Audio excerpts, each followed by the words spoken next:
In this video, we'll discuss the various ways dull eyes present and what they say about a person's mental and emotional terrain. Enjoy. Today's face reading tutorial is on dullness in the eyes. As I've said before in my other videos, the eyes are seen as a gateway or a portal to the soul or consciousness of a person. Many of us know this, that if we look someone in the eye, we usually get a good feeling or a bad feeling. Sometimes it's neutral, but there's a lot that can be read from the eyes. Again, the way they think about it in face reading is that the eyes are a projector of the spirit. So this is why people tune in to eye contact and people say the eyes don't lie. So 3 primary things we're going to talk about. The first one is sleepy eyes or heavy eyelids. Number 2 is lack of movement in and around the eyes, the geography of the eyes and of the movement of the eyeball itself.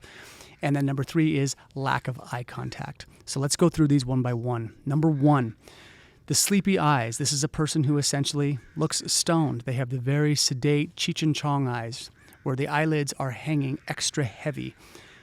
These are the things that face reading typically says can be going on when you see that. Now, yes, mind you, if you've smoked a joint, yeah, enjoy, no judgment. But yeah, that can bring the eyes down. That's temporary. We want to think of these things as things that are chronic and staying for a long time, not something acute from, say, smoking a joint.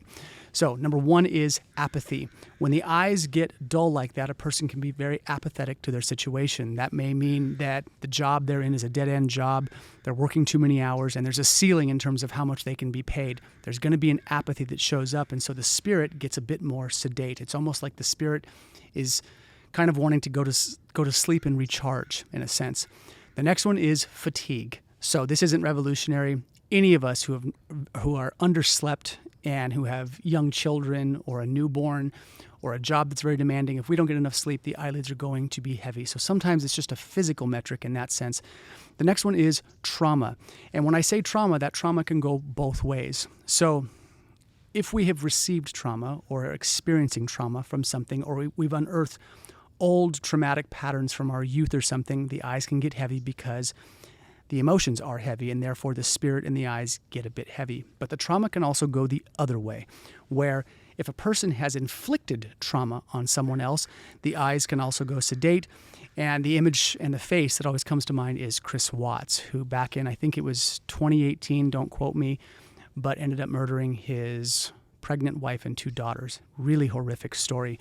But when he was booked for those murders, he had dead eyes, and people said, boy, he just looks dead behind the eyes. So that trauma that can be inflicted onto others can also make the spirit sort of turn off, in a sense. It's almost like the spirit gets quiet because it's done something awful. The last one is dissociation. So if a person is completely checked out of their body, they don't have good somatic tissue body connection, and they're dissociated, the eyes can get also very sleepy. It's sort of like their spirit is floating through reality rather than being rooted into this 3D reality, which we have to be to operate appropriately. The next one, number 2, lack of movement in and around the eyes. So when we smile, when we have movement, these wrinkles show up. These are called joy lines. If we see complete lack of movement, especially when someone is talking and going through a story and there's no movement, one of the signs can be sadness. Just think of joy. The opposite of joy is sadness. So lack of movement can actually sometimes mean that the person is sad. Now the next one is shock. If a person has been in a car accident or had something very intense happen, they got into a physical fist fight or something like that, there can be lack of movement around the eyes, almost like that 1,000-yard stare where the geography does not move. And the last one is aggression. If the eyes don't move, the eyeballs don't move around when a person is talking. If you watch my videos, when I'm talking and I'm formulating, I will look up sometimes. I look down because I'm kind of feeling an idea or I'm trying to think about how to do something. The eyes should move. So when there's a lack of eye movement, one of the things can be aggression. That means the person is essentially aggressively staring. And if there's too much forward movement and the eyes do not move side to side and the person is just staring at you for prolonged periods, that can also be signs of aggressive tendencies. So you want to be careful of that one. The last one, number 3, is lack of eye contact. We all know this one pretty intuitively. We know if someone is not looking us in the eye when they are talking to us, that typically something is up, but we can't always put a finger on it. So face reading says these are the things that usually coincide with that. The first one is deceit. A person who will not look you in the eyes oftentimes is hiding something. That can be one of the areas where you see this, where they don't want to look at you, or they'll do the side glances, but they're trying to keep their eyes down and their head down, and there's no direct eye contact. So deceit is something to pay attention to. The next one is shame.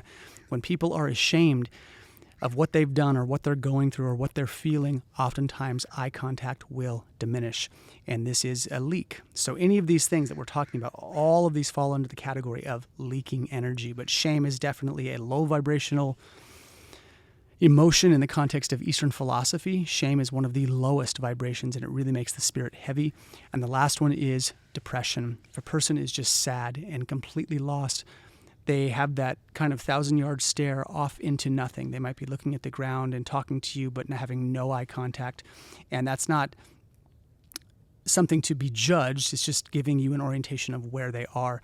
So the larger point behind all of this is that when you look at someone's eyes, these metrics should come to the front line. These are things you should be thinking about. And yes, this can keep you safe in the self-defense sense that if a person is emitting some kind of aggressive tendency, you're going to want to reduce exposure and get away.